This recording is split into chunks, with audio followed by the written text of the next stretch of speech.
Burası Ankara. Sabahın erken saatlerinde gök gürültüsü eşliğinde etkili olan şiddetli yağmur ve rüzgar eşliğinde hava adeta kararmış durumda. Felaket bir yağmur yağıyor.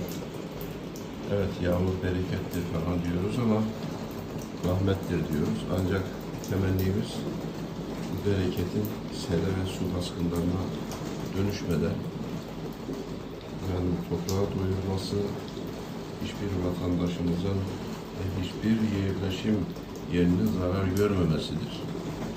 Allah memleketimizi her türlü afetten muhafaza buyursun diyorum. Çok şiddetli bir yağmur yağıyor.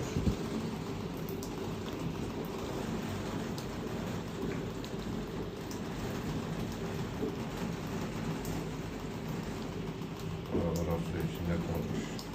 Burası böyleyse Ankara'nın bazı yerlerinde herhalde şu an felaket yaşanıyor olabilir.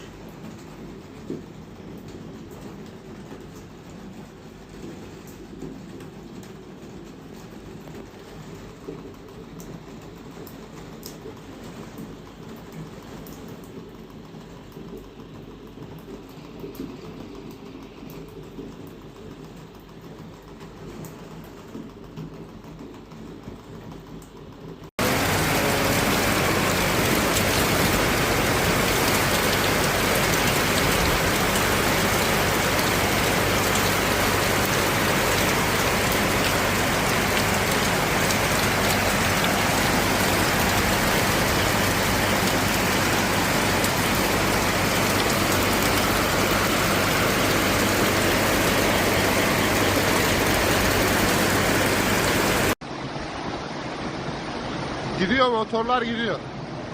Gitti motorlar. Su gitti.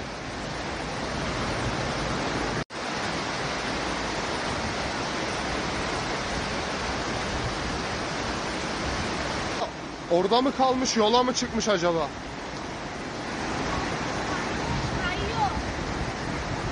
Kay